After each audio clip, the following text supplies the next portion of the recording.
Ellie. Thank you, Ellie. Nice to see everybody here this morning. Good morning, Michael Gross. Good morning, Michael, Dina. Nice to see you all. A couple of new faces. Jacob Solomon, it says on the screen here. Shalom Aleichem. Shalom Aleichem. Nice to see you. Nice to see you again. And Henry Israel and Florrie. Nice to see our regulars get together again. And Evelyn get together to learn a bit of Torah on a Tuesday morning. We are, actually, I prefer this way I can see people. So, as I say, this is coming to you from Ir HaKodesh, Golders Green. You understand? This is that's where I am at the moment, courtesy of Zoom. But we are in the middle of a very fascinating topic together, a subject which everybody knows about, but rarely gets a chance to learn in depth. And we are also not going to be able to delve into it so deeply. But the topic is generally referred to in Chazal as Chet HaKadmon, which in the English translation often referred to as the original sin. But I'd like to point out from the very beginning that actually the whole understanding that Chazal had of the story of Adam and Chava, Adam and Eve eating from the forbidden fruit, is one of those areas of the Torah which is exceptionally different between the Jewish interpretation and the non-Jewish interpretation. And in the non-Jewish world, the sin of eating from the forbidden fruit is seen as a moment of, to use their termination, where man was damned. It was a damnation moment from which a human being never recovered. In other words, after the sin of the eating the forbidden fruit, according to Christian and other religious interpretation, the human being was spiritually damaged to such a degree that he could never really properly recover. The Chazal did not see it that way at all. Certainly, there was a sin of some sort that was done, but in actual fact, the consequences of it created a world in which the human beings were absolutely able, through their own energies and throughout their own spiritual world, to reconnect with HaKadosh Baruch Hu. I mention this because one of the interesting features, if you look, for example, at the Rambam's 13 principles of Ani Ma'amin. So we are familiar with Ani Ma'amin, B'vias HaMashiach, but one of the Ani Ma'amin principles is particularly fascinating, which is that when it comes to our tefillot, when it comes to the way we daven, we're not allowed to daven to any intermediaries. The whole idea of intermediaries, of using any conduit between man and God, is considered to be a rejection of our emunah. We tend to use the word emunah pretty loosely, but actually in the word emunah is contained many different facets, right? Emunah in God, emunah in Torah min hashamayim. But one of the elements of emunah is not so much a belief in God or Torah, but a belief in the spiritual powers of mankind, of every man and woman, that we are able to daven directly to HaKadosh Baruch Hu, and that we absolutely do not want to have any intermediaries of any sort. And on the contrary, the Rambam writes that having intermediaries of any sort is actually the definition of paganism. Avodah Zarah means davening to God through an intermediary.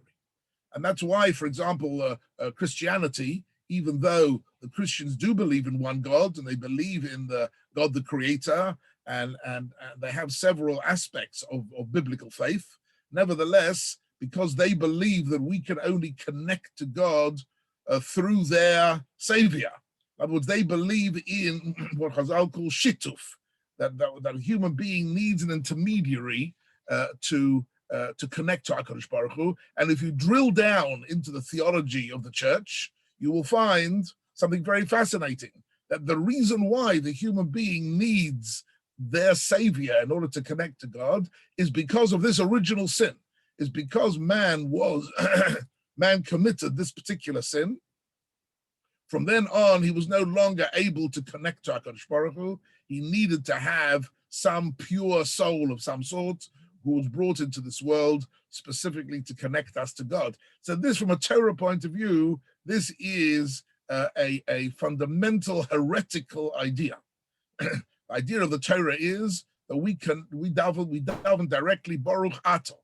We daven to HaKadosh Baruch Hu in the second person, right? That the Baruch Atah is an expression of intimacy, an expression of connectedness.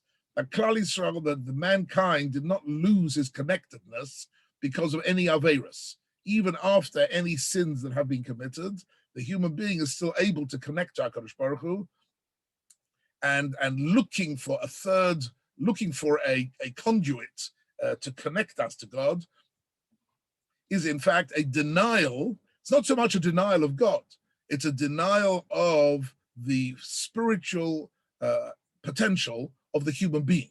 And this is a very fascinating idea. And therefore, for example, issues of connecting to God through, there are, for example, I don't know if you know, there are some people who on Friday nights, when they sing Shalom Aleichem, they sing Shalom Aleichem to the Malachim, they welcome the Malachim, they sing Boachem, they greet the Malachim, welcome, but they don't say Baruchuni.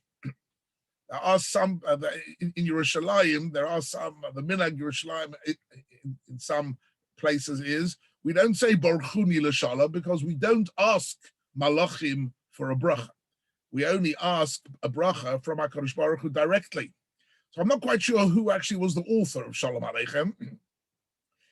Probably it emerged from Tzfat, and the same origin as the Chodeidi and other parts of our tefillah which were created in the 16th century. But I call upon him, this phrase Baruchuni became very contentious because of this idea, because it seems to fly in the face of this principle of Jewish thought that why are we asking Malachim for a bracha? Similarly, I must add that, for example, the Rishonim speak about the fact that when one goes to visit Kivrei Tzadikim, when you go and visit the graves of holy people, you have to be careful when you daven there. You don't daven to the neshama of the person who's passed away. You daven only to HaKadosh Baruch Hu. We don't daven to any third parties. We only daven to HaKadosh Baruch Hu. We go to Kivrei Tzadikim in the zechus of this great person that we ask HaKadosh Baruch Hu to hear our tefillas.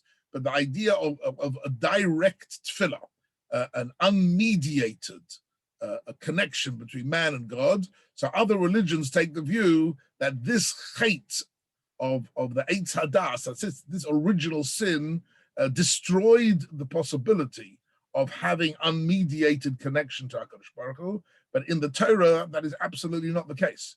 In the Torah, even after a sin has been committed, this does not create irredeemable damage. That the human being is still able to connect to HaKadosh Baruch Hu, the neshama. Everybody can wake up in the morning and say, Elokai neshama shenosata bi ta'orai, even after he's committed certain misdeeds, because the Averas do not destroy the connection between us and HaKadosh Baruch Hu, makes it more difficult, maybe, and we have to overcome it. We have to do tshuva and reconnect in a stronger way. But the idea that the original sin created a type of an irredeemably damned mankind, this is one of the most common misunderstandings of this part of the Torah. And I'm going to have a look at that now a little bit more carefully. If you remember the last shir that we had last week, we looked at the moment at which Chava takes from the tree and eats it. Incidentally, for some reason, I never quite figured this out. I think it's got to do more with Christian artists. For some reason, the tree is seen as being an apple tree.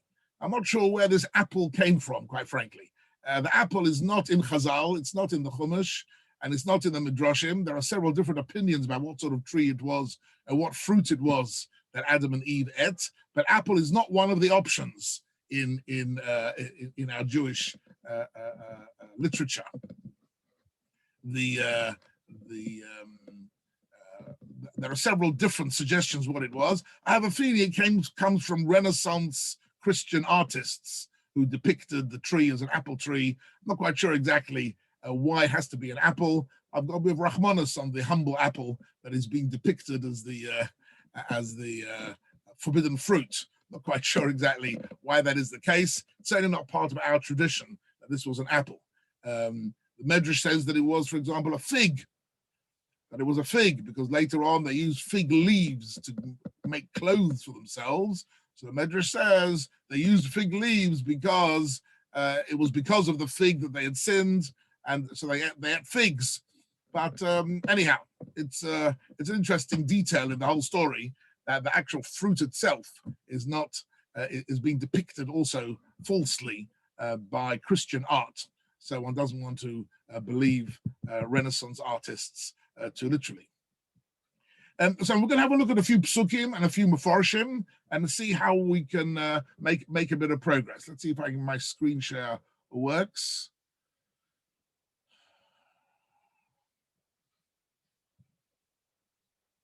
Okay, how are we doing? Can we see a text? Yes? Yes? Yes, Eliane is nodding, so that means we're in business. Thank you. Okay, so this is the last pasuk we looked at in the last shia. Right,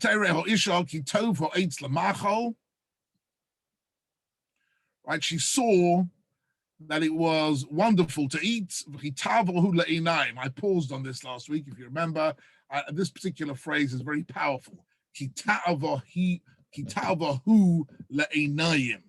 There was something about, so on a simple level, incidentally, the Vatera and the Einayim, the seeing, the reference here to seeing in several places here is not actually so much a visual experience. It means she came to understand something different. She understood that the tree was beneficial for her, and that it was a irresistible proposition. It's very interesting that the Torah doesn't give us any indication at all about why Chava decided to eat from this tree. We'll look at that a bit more in a moment. V'nechmad ha'etz lahaskel. V'nechmad ha'etz lahaskel, and our eating from the tree will give her lahaskil, will change her seichel, will change her way of understanding the world. So this chait, whatever it was, right? It was a moment where the understanding of Adam and Chava shifted. Now, again, this is a misconception of this moment, where again, in some readings, some non-Jewish readings of this story, the idea is that before they ate from this tree, they had no seichel, and only after eating from the tree, then they got wisdom. And this is complete misunderstanding. On the contrary, Adam and Chava were created with maximum understanding and knowledge and seichel, and this tree only messed it up. This tree, in some way, took the clarity of their understanding and confused it with their own desires and their own perspective, right? So this is the moment when the human being is actually subject to one's own subjective view of the world, right? And this is, and when it speaks here about the woman saw it, and she was in some way dazzled by it, right? And found it irresistible. Basically, this is the world of the fantasy, the world of the imagination. That the imagination affects our judgment. That we make judgments on the basis of what we imagine to be true or imagined outcomes. And this is the ta'avola inaim. The Chazal bring down that if you like, the counter pasuk to this later on in the Torah is v'lo sasuru achrei levavchem v'acharei einechem. Well, what we say at the end of Kriyat Shema, right, with regards to the tzitzis, the idea that we are the human being after this point was liable, had a weakness, was liable to follow his eyes, his or her eyes, in order to achieve something, a fantasy. But this is, so this, okay, I'm not going to spend more time on this because we discussed it last time. What happens here is, their eyes were open. Again, it doesn't mean that before that they couldn't. This is not a description of anything visual. It's a description of their understanding, right? But their eyes were opened, and they knew that they were naked. They knew that they were naked. Now, clearly, they always knew that they were naked. In other words, they hadn't yet developed clothing, but suddenly their nakedness meant something different. We'll look at that in a minute. And what happened? So here comes the point I mentioned to you earlier. Vayisperu alei ta'ena. Vayisperu alei ta'ena. We asked them chagoros. They made for themselves simple clothing out of fig leaves in order to cover their nakedness. Interesting that Rashi takes the word erumim, naked. He takes it here metaphorically. Have a look at Rashi. Vayedu ke'erumim. Rashi is giving us Chazal in Bereshis Rabbah. He says, "Afasumo yodeh she'orom." He says, even a blind person knows that he's naked. In other words, the fact that they were naked wasn't news to them. Elamahu yedu ke'erumim. He says, Rashi, what does this pasuk mean? Mitzvah achas haisol biyodom. They had one mitzvah and they had lost it. In other words, the nakedness was not a reference to a bodily nakedness. It was a reference to the fact that that this one mitzvah, which was a precious commandment from HaKadosh Baruch Hu, was a link that they had to the Creator. They were naked of mitzvahs. Naked of mitzvahs. Actually, it's very interesting that this idea comes back again in the Haggadah, on the Leil Seder Haggadah. Does anyone know what I'm talking about? Anyone got anybody know where this is?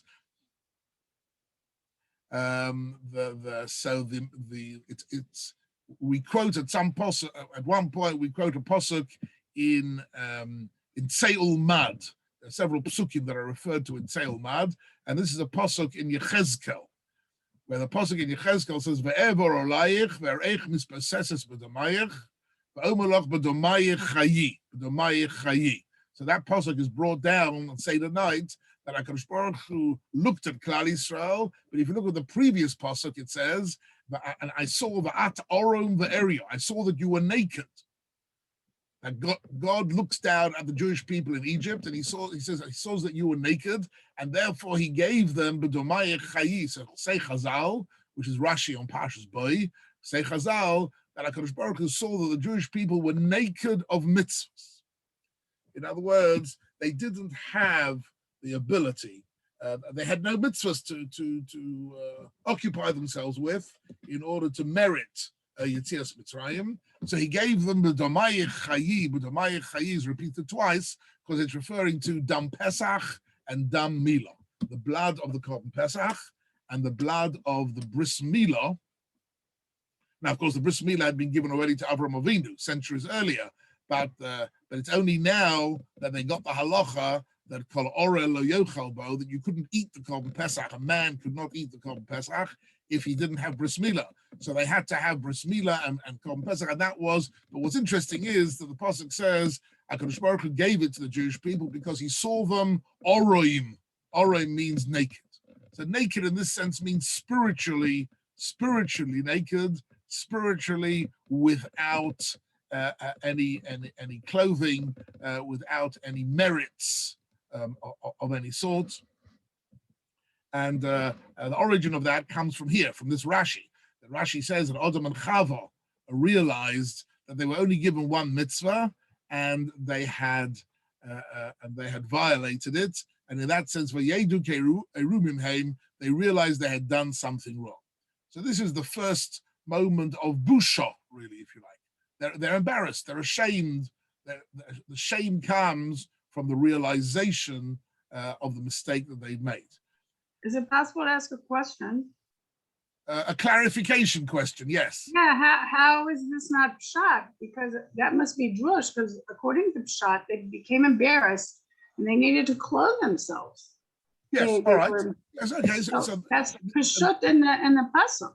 Yes, so the pshat in the pasuk, you're absolutely right. The pasuk is that they needed to clothe themselves, but Rashi's bringing us a drush that it wasn't only a question of with clothing or without clothing. It was much deeper than that.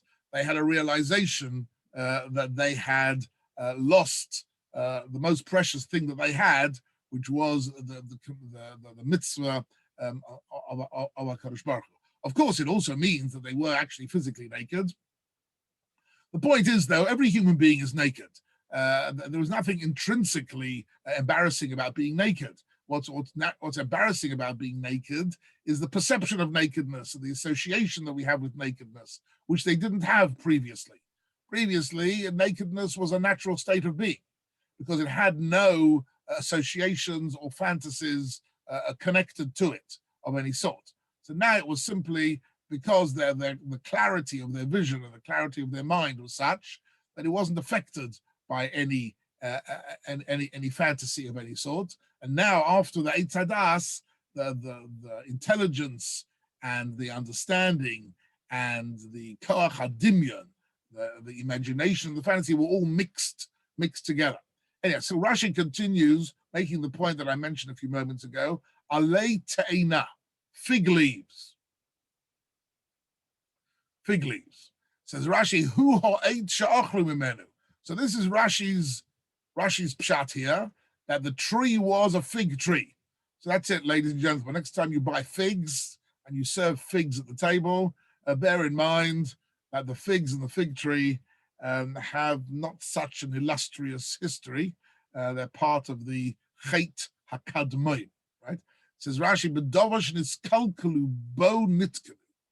Quotes the Gemara in Sanhedrin, that the B'dovash niskalkalu, that same tree, which was the cause of their downfall, bo nitkanu.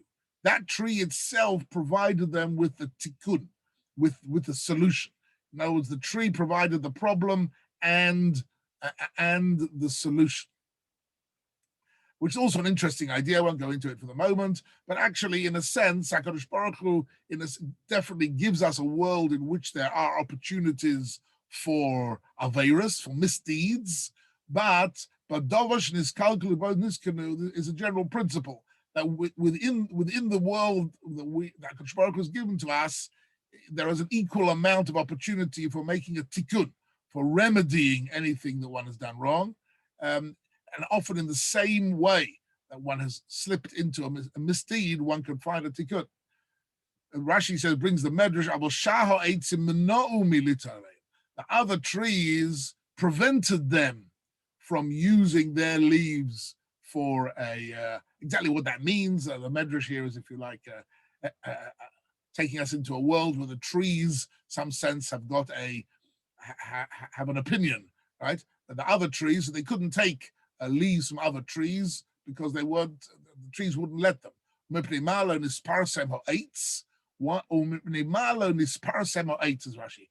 doesn't the pasuk tell us which tree it was? Medrash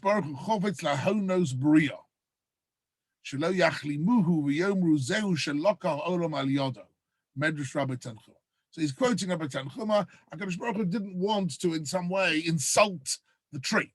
It wasn't the tree's fault. The tree had been misused by Adam and Eve.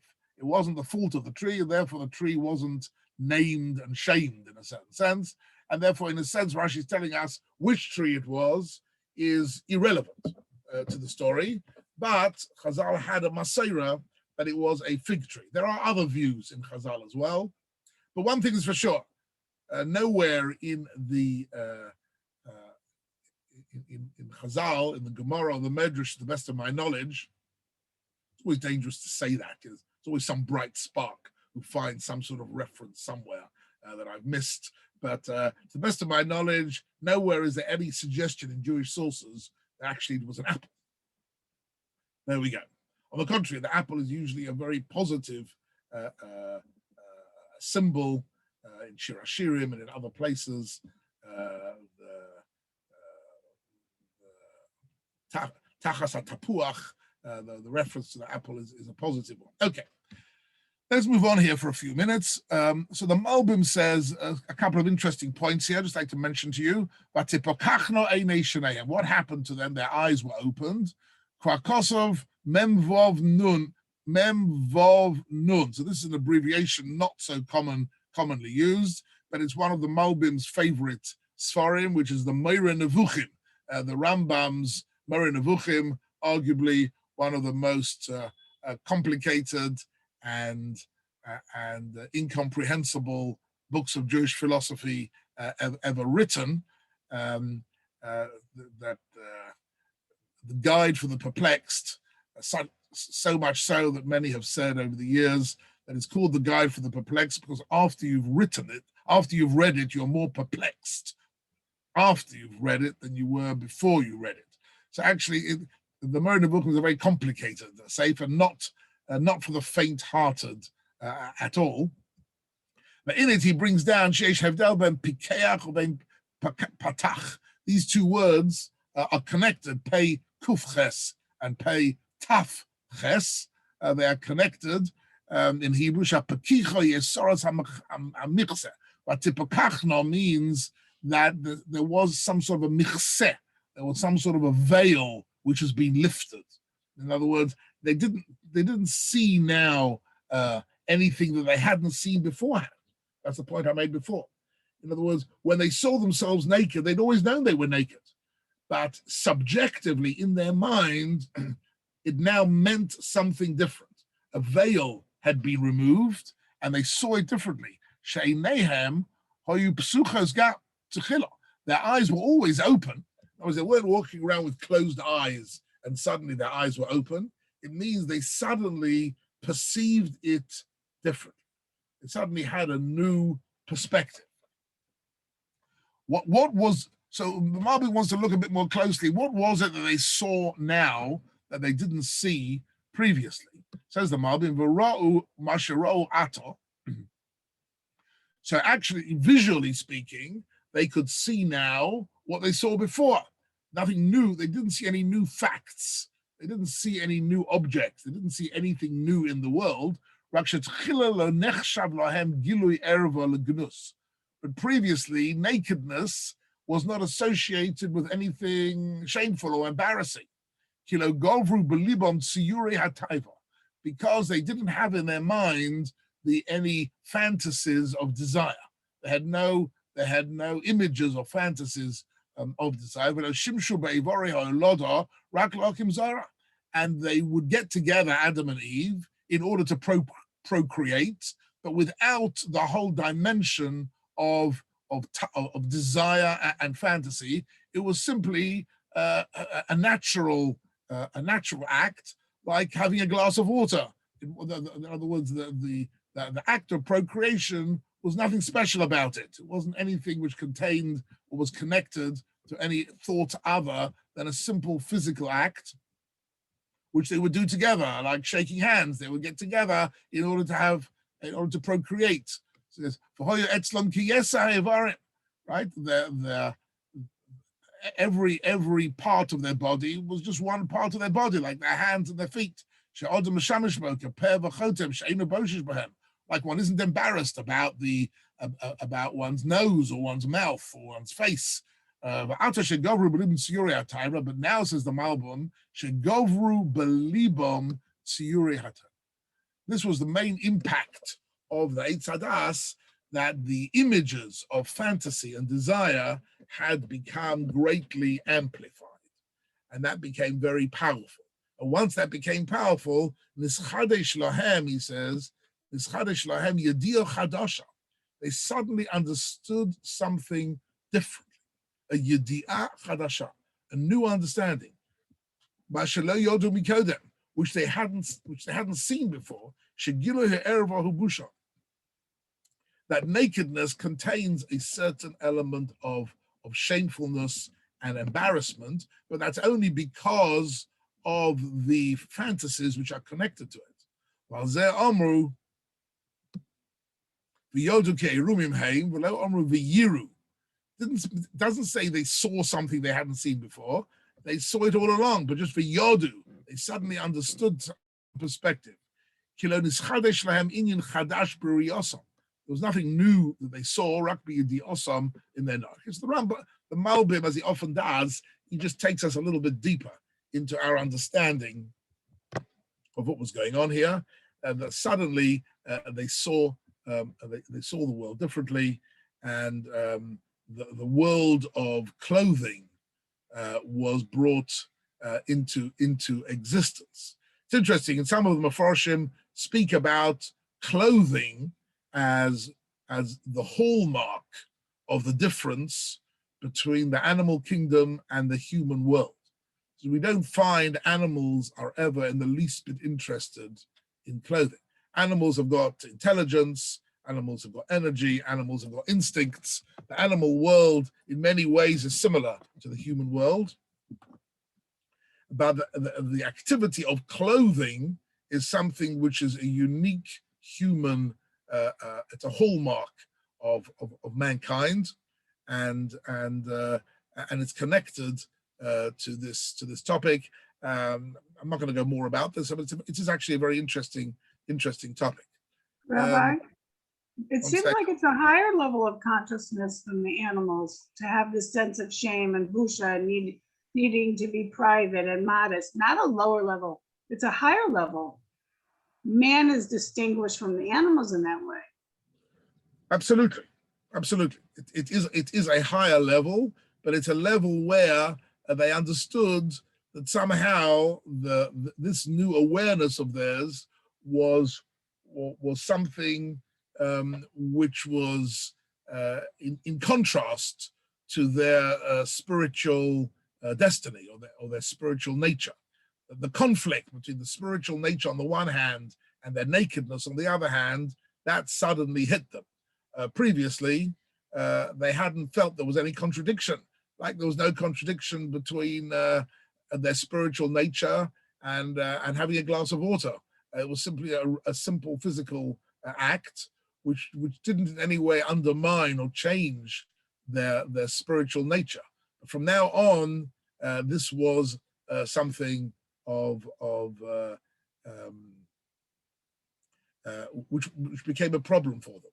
Actually, there was some very, very interesting material here. I'd like to just get through this part of the text, and we'll come back to it because actually, before they leave Gan Eden, HaKadosh Baruch Hu makes for them clothing, special divinely made clothing, not the fig leaf. They get a special item of clothing. And the story of that clothing is something maybe we'll look at maybe next week. Anyway, let's have a look. Let's continue here to the next pasuk. Vayishmu es kol Hashem Elokim mishalech bagan leruach hayom. Very interesting statement that they hear the voice of God in the Gan, which is Gan Eden, leruach hayom.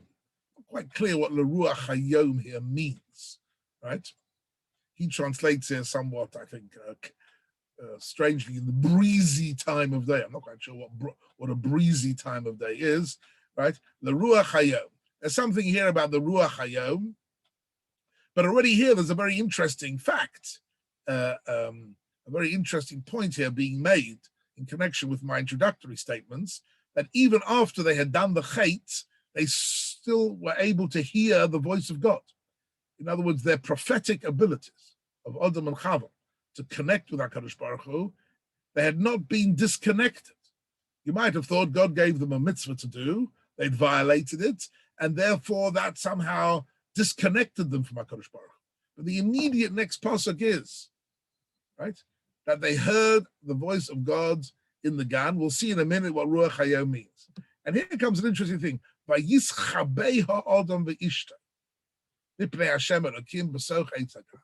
and they hide.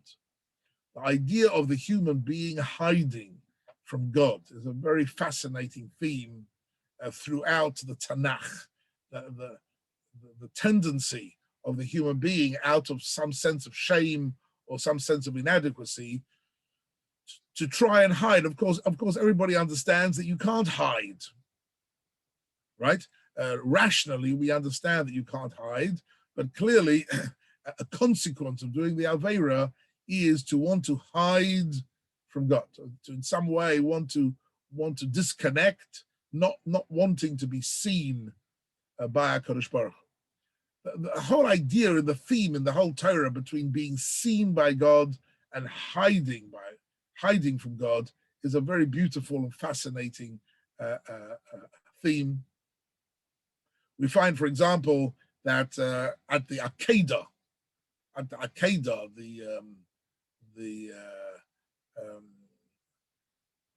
at the Avram and Yitzchak at the Akedah, the end of Parshas Vayera. So when he finishes, he says, "This is Bahar Hashem Yeroeh. This is the place where God can see us and we can see Him." In other words, that was the Har Habayis, right? And the when we are told about Aliyah L'Regel, about coming to Yerushalayim, Pesach, Shavuos, and Sukkot, the pasuk says, "Shalosh Pa'im B'Shana Yeroeh Kol Zechurcha." We come to be seen. We come to be seen by God, meaning to rejoice in the fact that God can see us and that we can sense the presence of HaKadosh Baruch Hu.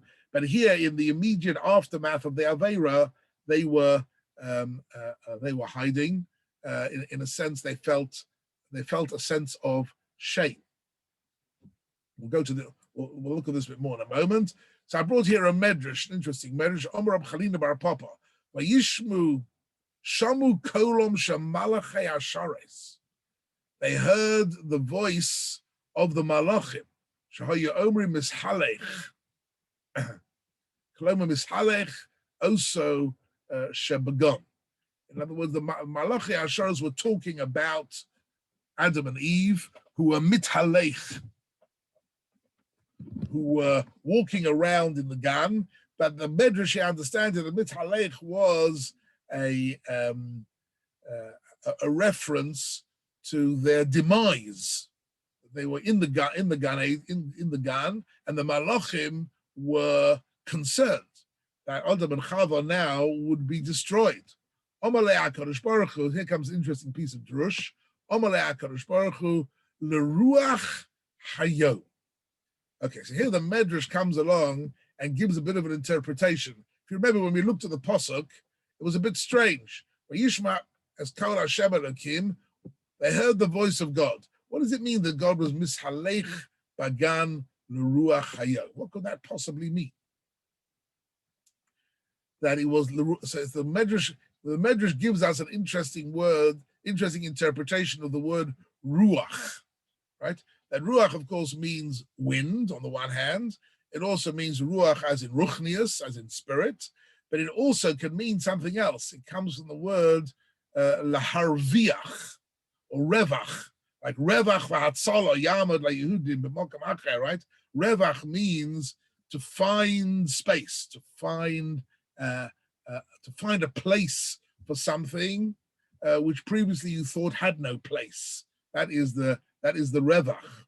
Revach in Hebrew also means a profit. It means finding something which wasn't there beforehand. So the Medrash says, Amalei HaKadosh Baruch Hu, this is a midrashic conversation between God and the Malachim. And God says to the Malachim, L'ruach hayom, hareini marviach lo es hayom. I'm going to give him a day. In other words, Adam and Chava were told, when you eat from this tree, you will die. HaKadosh Baruch Hu says they're not going to die immediately. They're going to get an ani marviach lohem hayom. I'm going to give them a gift of a day. And what is a day? I told them, when you eat from the tree, you will die.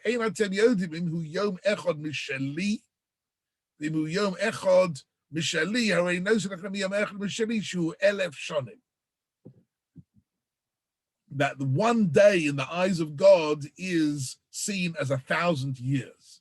This is a pasuk in Tehillim, right? That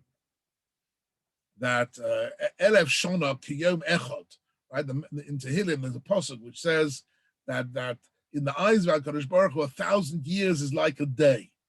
So this midrashically, he says, I will give Adam and Chava 1,000 years to live, right? For who chai, says the Medrash, how long did Adam and Chava live? For who chai, tof kuf lamed shana, right? He lived 930 years, umeiniach shivim lebana, and he left over 70 years. So the Medrash says that 70 years was a gift for David HaMelech. Very interesting midrashic idea that the Medrash sort of gives us a behind the scenes calculations that Adam was given 1,000 years to live, but Adam took 70 years of his life and he gave it to David HaMelech. What's the connection between Adam and David HaMelech? So of course the idea is that Adam has caused in some way the downfall of mankind. He has damaged mankind in some way, and David HaMelech, who is of course the ancestor of Mashiach, will at the end of days come to redeem the world and bring a tikkun ha'olam. So in some sense, the Medrash is connecting the very beginnings of mankind with the very end of mankind. At the end of mankind is Yemos HaMashiach, is a redeemed world, a messianic era. He says Adam HaRishon already understood that mankind would have to go through all sorts of phases in order to achieve a final geula. So he gives over 70 years of it. I mean, it's interesting that the Ruach Hayom, so Chazal understood what is the word, this word Hayom, which appears in the Pasuk here. We're not quite, so Chazal say this Hayom, the Yom was a gift, the gift of a day, not a day of our clock, right? But a day from the point of view of HaKadosh Baruch Hu. Of course, God is above time, but God's concept, Ki elef shonim beinecha ke'om esmo, right? That 1,000 years is in the eyes of God like one day, right? Says the pasuk in Tehillim. So this is HaKadosh Baruch Hu giving them, extending their lives for 1,000 years. Is it possible to ask a question? Why didn't all mankind get the gift of 1,000 years? Why isn't it in general all mankind? Okay, that's an interesting question. That's an interesting question, which we'll look at in Parshas Noach. Something radical happens after Parshas Noach, that people live what we consider to be an ordinary length of time. Before that, if you look at the ages, people lived for many, many centuries. Many centuries. But after the flood, HaKadosh Baruch Hu changed human nature to live only for the sort of lifespan that we are familiar with, Ad Mea V'Esrem. Before that, people lived 300, 400, 500, 600 years. Why was that? Before Noah, between Adam and Noah, everybody wasn't living 1,000 years. Why did that change? That's the question. Okay, well, we'll go into that for the moment. What's interesting, I'd like to have a look at this pasuk here, which I find very fascinating. So what's happened? Adam and Eve have committed the sin. They are now embarrassed.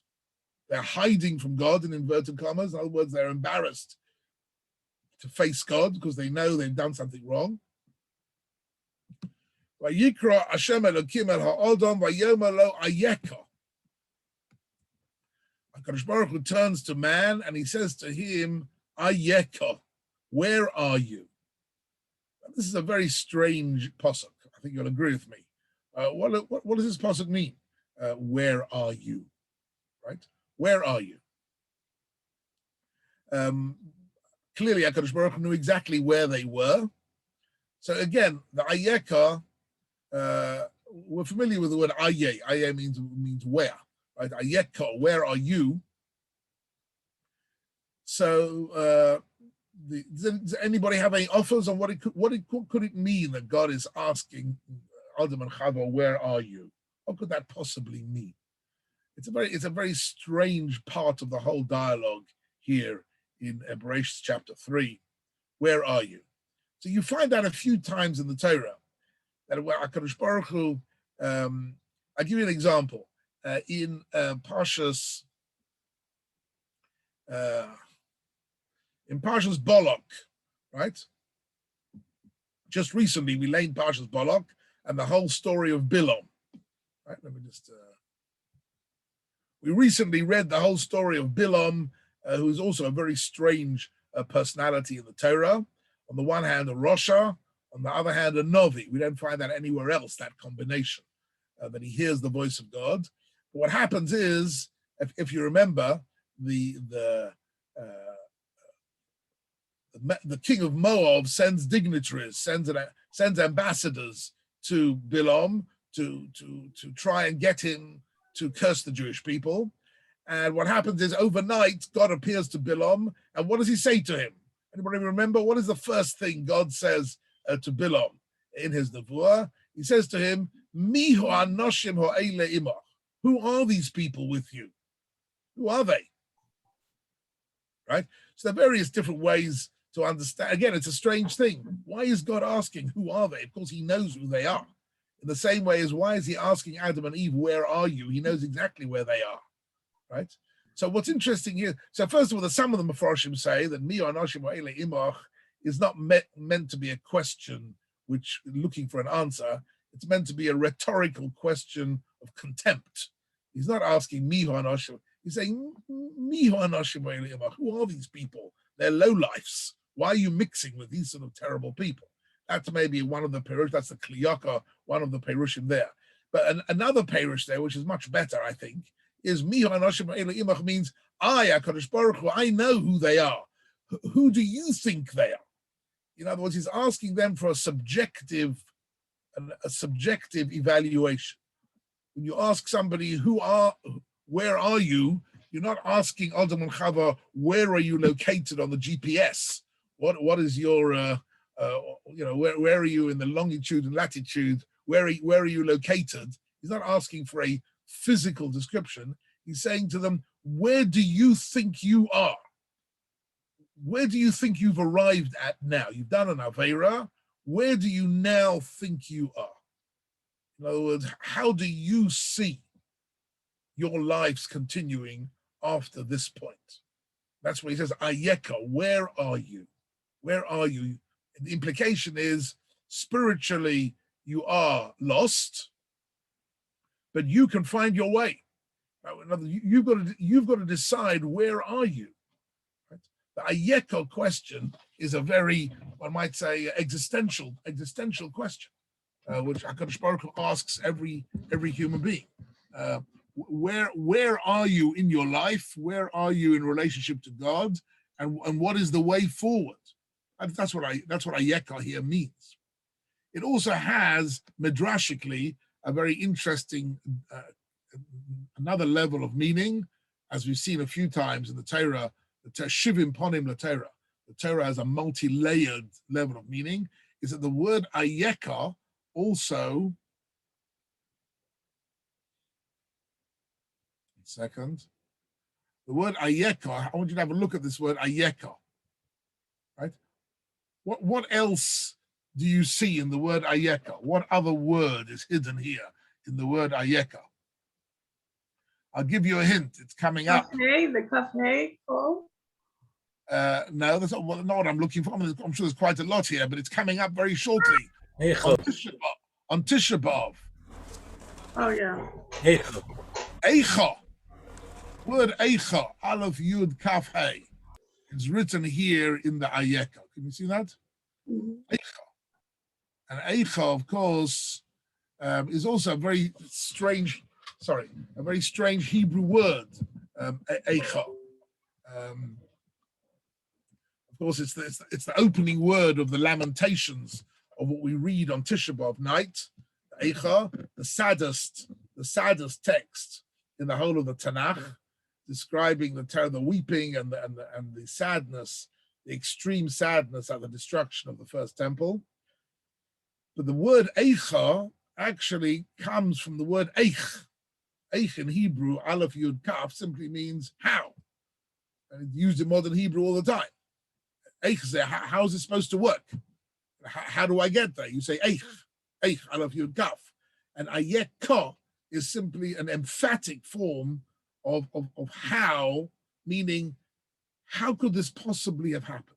Eicha hoisalazona, in other words, how could the city of Jerusalem, which was the most fabulous, magnificent center of the world for the Jewish people and for the whole of mankind, how could it have been reduced to rubble? In other words, it's an expression of disbelief. That's what it is. It's a rhetorical question. The word eicha. It's a question it's asking a question, not for an answer, but how could it possibly be true that something so magnificent has been reduced to such a low level, right? And in a sense, that's part of the meaning here in this pasuk as well. Ayeka is saying, how is it possible that somebody who I created, Adam and Eve, to be the pinnacle of the whole of creation, of the whole of Maisa Bereshis, could be reduced to this level that you're now hiding from me and you've committed this Aveira. So Ayeka has got lots of these very, very interesting layers of meaning. Both where do you think you are, and also how could this possibly have happened? Vayoma and other. Rabbi, could it also mean like what happened to your connection to me? Your connection, where is it? What are you talking about? Where is your connection? Yeah. Yes. Where are you, and where is? But you see clearly that the connection to God is not lost. That's what's important here also about this story from a Torah point of view, as opposed to the Christian point of view. From the Christian point of view, they see the forbidden fruit is the fall of man. From that point onwards, man can no longer connect to anything to God, and he needs a third party in order to connect to HaKadosh Baruch Hu. Just out of interest, I think I don't know if I mentioned this to you before, but actually, one of the I haven't got long left, but I think this is an interesting point to mention at this juncture, because, as I say, part of this whole story is the fact that even after the sin, they were still directly communicating with HaKadosh Baruch Hu, and they hadn't lost their ruchnius. Many of you are aware that a couple of hundred years ago, one of the big disputes in the Jewish world in Europe was between the Hasidim and the Misnagdim, between the emergent, the Baal Shem Tov in the mid-1700s launched a movement which came to be known as the Hasidim, with all the different Rebbes and the Hasidic communities, right? And the first generation of Hasidic leaders, Levi Yitzchak of Berdichev and others, and later on the Shneor Zalman of Liadi, the whole Hasidic movement became probably the most powerful Jewish spiritual movement in Europe, and to this day is one of the most powerful mainstream movements of Jewish life. But in the beginning, it was really ostracized. When Hasidus started, it was put in Cherem, right? The Vilna Gaon and his followers denounced Hasidus totally and emphatically as something which was completely and utterly unacceptable. Now, this is a very fascinating story.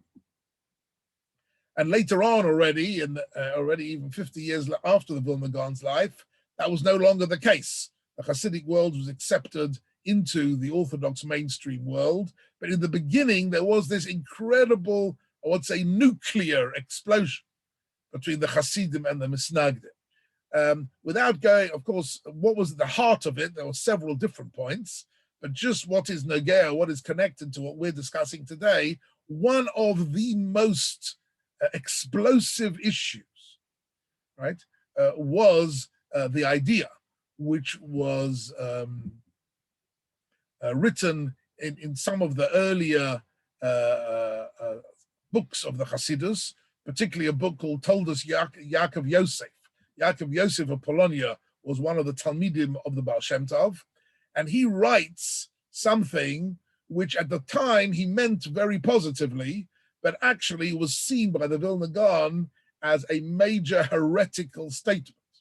His view was the doctrine, if you like, of the tzaddik, of the Rebbe. And what he said was that the goal of life, the goal of Jewish life, is to reach some level of dveikus, atem hadveikim b'Hashem Elokeichem, to reach a level of spiritual connection to HaKadosh Baruch Hu. But he says 95% of your average members of Klal Yisrael are not able to reach dveikus. They spend their life fighting for survival and earning a parnasa and defending themselves against persecution and just managing their lives, and they can't live a life of dveikus. But in each community, there's one tzaddik, the Rebbe. The Rebbe is a tzaddik, and he can live a life of dveikus, right? And therefore, and here comes the crunch point, and therefore you, the regular member of the community, you can only connect to HaKadosh Baruch Hu through the tzaddik. You can't connect directly. You can only, and therefore you need to go and spend time with the tzaddik and have shalasudus with him and have malava malka with him and go and visit him and have a fabreng with him and drink a l'chaim with him and sing a niggin with him. And by doing that, you're connecting to HaKadosh Baruch Hu vicariously. You're connecting to God through a third party. I want you to listen carefully to this idea. This idea, so from a sociological point of view, there was definitely a lot of truth in what he was saying. In other words, lots of regular Yidden who were living in Shtetlach, who were living pretty miserable lives, could only connect to the spiritual essence of Judaism through being in contact with a tzaddik. But the idea that the ordinary member of the Jewish people could no longer connect to God, and they could only do so through a third party, was actually, for the Vilna Gaon, this was avodah zarah. This was the Christian mistake. Are you following me? This was the mistake of thinking that you need a savior in order to connect with God, and that you, the ordinary person, are unable to connect directly to HaKadosh Baruch Hu. This idea, the doctrine of the tzaddik, was, I'm not saying it was the only issue, was not the only contentious issue, but it was at the heart of the Hasidim Misnagdim debate at the time. And it has remained throughout Jewish history a very complicated, a very complex issue. But actual fact, the fundamental principle of Jewish belief is, right, that every man and woman can stand before HaKadosh Baruch Hu and daven mincha, daven shachris, and directly address HaKadosh Baruch Hu, Baruch Atah Hashem, and doesn't need a third party. Not only doesn't need a third party, if he tries to connect to HaKadosh Baruch Hu through some sort of savior or some sort of tzaddik or some sort of a neshama of some departed tzaddik, that is very, very close to avodah zarah. That is already departing from the essence of Jewish belief. And we find this already from the very, very beginning. Actually, already coming back to Adam and Chava. Adam and Chava lost the purity, the total purity of their lives through the eating from the forbidden fruit, but they are still communicating with HaKadosh Baruch Hu. HaKadosh Baruch Hu turns to them and says, Ayeka. But Ayeka, on the one hand, means, where are you? What have you done to yourself? Look, you've messed things up. But on the other hand, it's still a communication from God. We're still in touch with HaKadosh Baruch Hu. They're able to do tshuva. And even though they are banished from Gan Eden, we'll see later on, even though they are thrown out of Gan Eden, in some sense, HaKadosh Baruch Hu makes it clear that it's not they're not totally banished. They still are able to come back in again. We'll see later on, next time we learn this, how that works. But I just want to emphasize this because it's an extremely important point in our hashkafa, in our hashkafic way of thinking, to understand that, of course, it's true that tzaddikim daven on behalf of the Jewish people. Moshe Rabbeinu davens on behalf of the Jewish people. You and I can daven on behalf of somebody else. We daven on behalf of somebody who is ill. We daven for Klal Yisrael. That one person can daven on behalf of somebody else That's absolutely fine. And a tzaddik can do that better than anybody else. To ask a tzaddik to daven for you, that's fine. But if you believe that you can't access that connection to HaKadosh Baruch Hu because you are in some way unworthy, and that only the tzaddik can, and you can only get to HaKadosh Baruch Hu through the tzaddik, that is a major aberration of Jewish thought, and that was part of the nuclear explosion between the Hasidim. And in fact, the Vilna Gaon only published his Cherem in the 1780s after he had seen the book of Toldos Yaakov Yosef, who spells out this idea, because the Baal Shem Tov himself wrote nothing. He never left any writings behind. It was only his Talmidim, the writings of his disciples, like, for example, Yaakov Yosef of Polonia, and in it he suddenly realized what this man was teaching.